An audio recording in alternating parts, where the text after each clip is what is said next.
got my CSA today, and I have a little less stuff than normal. I didn't go as crazy with add-ons, but it was commented that these are helpful, so I want to do another one. It also helps me a lot to just kind of like order my thoughts. So, all right, so I'll go ahead and just get right into it. Wait, no, I have to first show you. I grew this pumpkin. It's my first ever pumpkin. It's the smallest, cutest little pumpkin. This variety is sugar pie pumpkin, developed to make for pumpkin pies and things. I have another one out there growing. First time growing them on a really I literally just stuck them in the ground and didn't really do much with them. So the fact that I got any fruit at all, I'm just pleased as punch. Cool. So CSA, I got a few things to go through. So first, I'll just get right into it. Well, bag. This was an add-on that I did. I know that they do like some CSAs do this. The one I do has like different add-on options. Like I'm doing this as a one-time add-on, but sometimes they'll do like a subscription for fruits. I do the fruit subscription. Sometimes they'll do a subscription for this is like mushrooms. So, but I just did a one-time add-on of maitake, which also known as hen of the woods. Oh my god, I don't want to completely tear this up, but I'm just showing it to you a little bit. Still figuring out my my camera angle. All right, well, I did just kind of destroy this, so I'll just get another one. They store really much better in a paper bag. But maitake, I'm so excited. And before you say, why didn't you just go find it yourself? Because I don't have time. Sometimes I can happen upon them, but for those that don't know, maitake grows on usually around oak trees, and usually oak trees that are like dying. There was one place I used to live that we had a tree that had just like huge maitakes all around it, and I just thought it was the coolest thing, but then was sad to know that it was because the roots were dying and things on the tree. But I had like something like 20 pounds of mushrooms. It was so much. What I'm gonna do with those, I bought them with so excited because they're in season right now, and I wanted to make tacos with them. I love making mushroom tacos. They really crisp up really well, so they would do well in so many applications. But I'm probably gonna like go hard on the tacos with them. So got a bag of potatoes. So I'm gonna go. I have this bag open. So one of the things that oh my gosh, look at this crazy one. That's like two. But with the produce that you get from a CSA, they should wash it prior to you getting it. It's still like you should wash them again, especially with things like that were in the ground. They're gonna even though they wash them, there'll still be stuff on them. But some of these are relatively dry, but like some of these are still kind of damp. I wouldn't want to put these in my like basket or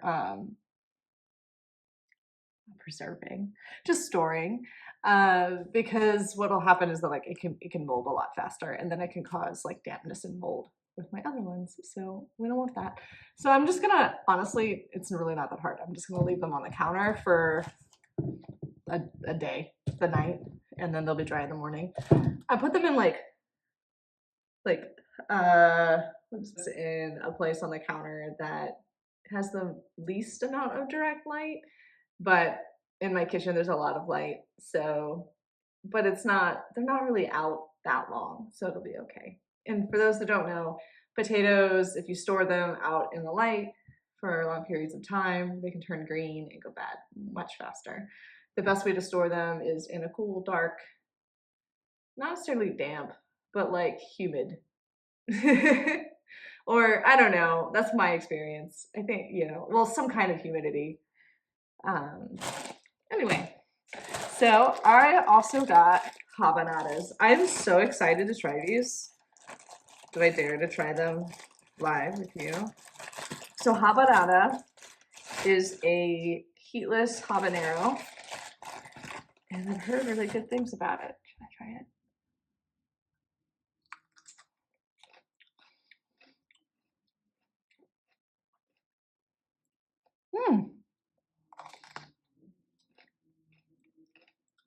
Well, that's really good. It does really have a fruity flavor. So like, so there was like a touch.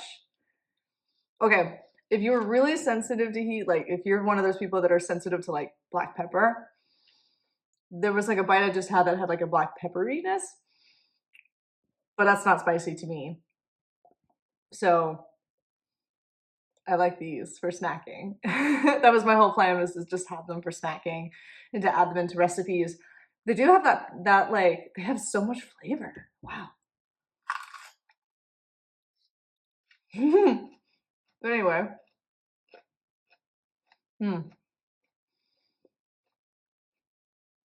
yeah, the seeds have a pepperiness to them, but they're not bad. They're so good. I'm so excited. Um, live reaction. Uh, anyway, habanada is the variety, and I have tried growing them once, and I only got one. Well, I didn't. I actually grew habanero and habanada, and then got the tags mixed up, and it was a whole debacle. So, so it goes. All right, next thing. All right, so I forgot to mention peppers. I'll just keep it in this bag. I don't love that they put these ties on them, because I do reuse bags, you know, depending on the quality of them. But yeah, I'll just put them like this in the fridge. I won't even like tie it off. I'll just probably do that. So cool. So I also got some carrots. I'm gonna do the same thing as I did with the potatoes, just because they're a little damp from being washed. But look how beautiful these are. Let me get all of them out so you can see. I don't know, you can't really see it, huh? There's just like purple carrots, but there's this like beautiful like red toned one. These I'm probably just gonna roast. Sometimes I'm like, I'm gonna make carrot cake, and ooh, carrot cake with a purple one though.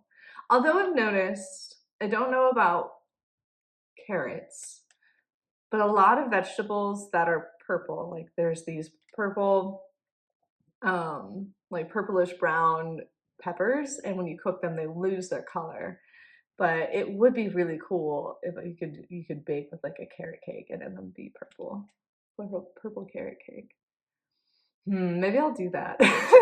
I keep saying I'm gonna make carrot cake. I haven't yet because I just end up eating the carrots. So that is the thing. Like I tend to cook relatively simply, occasionally doing like a fancy recipe that I get excited about. So speaking of, you can kind of see this. Oh, let me see if I can get it. There you go.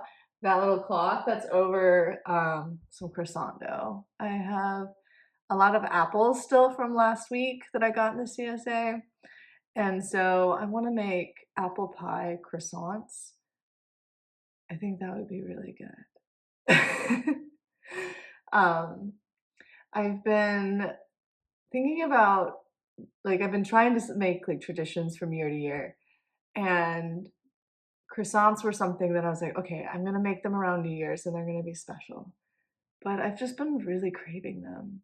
And I'm like, do I really need them to be that special? They're pretty special in that they're croissants. So anyway, carrots. We're gonna let you dry before I do the same thing. I'm just gonna throw them in the bag and throw them. I don't close them up. I'll just throw them in the fridge, usually in the crisper drawer, which I'll do with the peppers as well. These are really exciting. So these are Um, what do they call them? Garlic-leeks? Garlic-leeks? Is that correct? I mean, I should check that. I'll put it in the description. But this is really exciting because I love leeks. And I saw that there was going to be potatoes on the list for the box. So I'm a big fan of potato leek soup. And so I can't have dairy, so I usually make it with coconut milk, and it's so good. um, it's very good. So, um, hmm. So interestingly, this reminds me of green onion, which I would normally, I think I'm gonna go ahead and do the same thing as I would do with green onion. So I'm gonna plop them right in a glass with some water. Be right there, I'll show you. All right, so I'm just gonna go ahead and just plop them right in the water. And I'll probably just put these in this is so funny. This looks hilarious. They might be fine out of the fridge since I'm probably gonna make this soup soon. But I might just throw them in the fridge so that it buys me a little time. So I'm not stressing here. There you go. Back to being able to see me. But yeah, I'm gonna try just putting them in the fridge, I think, so I could buy myself some time. Cool thing, those aren't green onions, and I don't know if they will act this way as well, but I imagine so. But I'm gonna actually want to eat the bulb and things. So with green onions, you can put them in a jar, a glass of water, and I just actually just put them in a windowsill. Windowsill.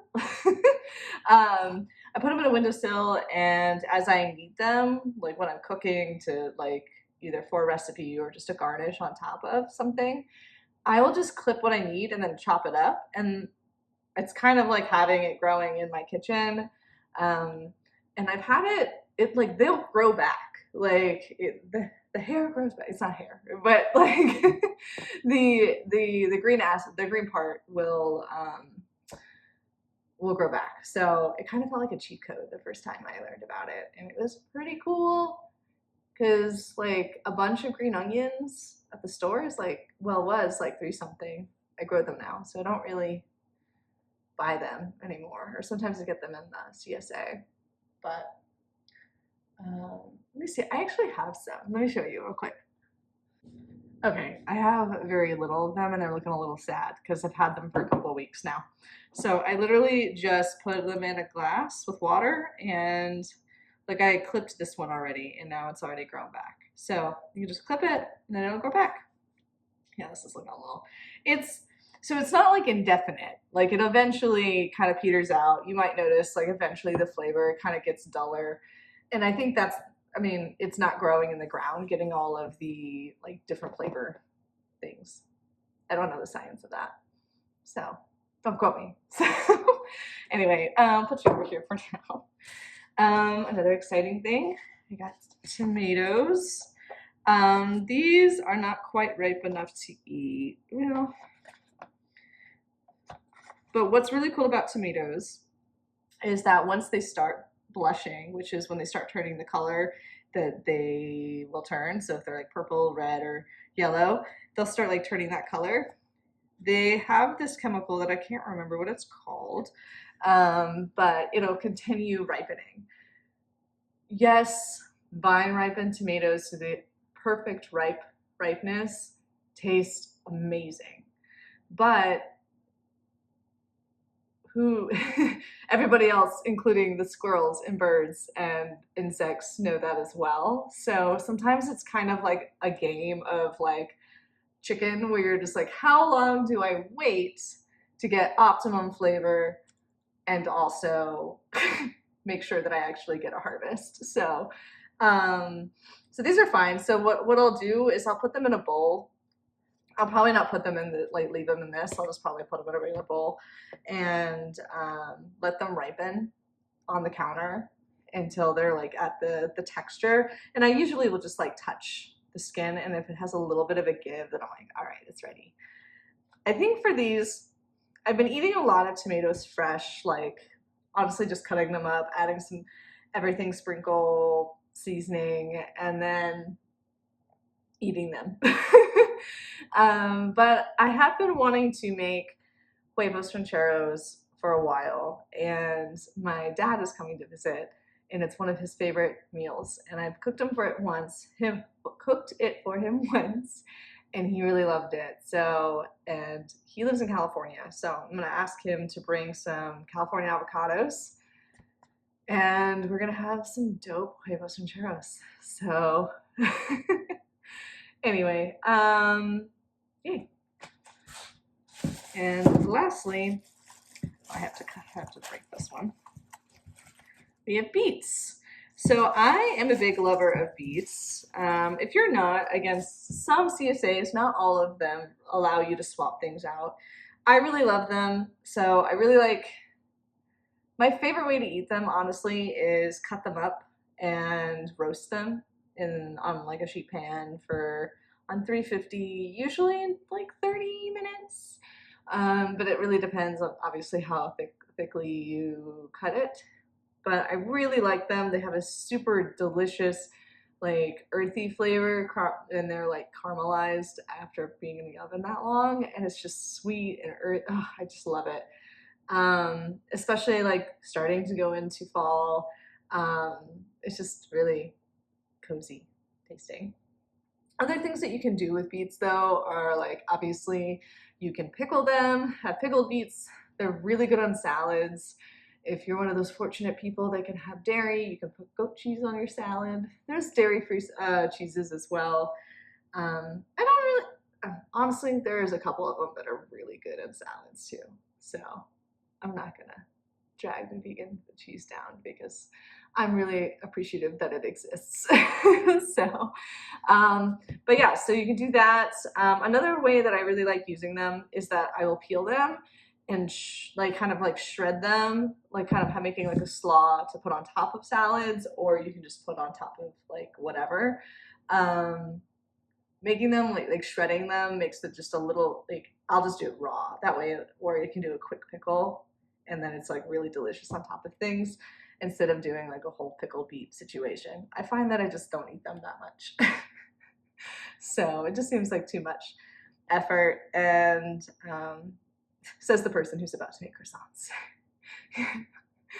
I need to be able to have like simple things so that I can do complicated things too. So anyway, oh yeah, I forgot to say, I also got pears for, I actually don't know the variety. So these are I got a whole thing of them. I can't juggle, I don't know. And that's only 2, so I don't know. But pears are delicious. Hilariously, I bought pears last time, not thinking, and now I have a lot of pears and a lot of apples. So these pears I'll eat probably just fresh once they fully ripen.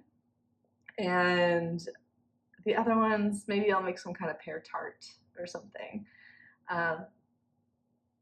One of the things that I like doing, and I need to look up because I don't actually know this, but if I find out, I'll also put this in the description box, is if pears, how to best freeze them if they do well frozen.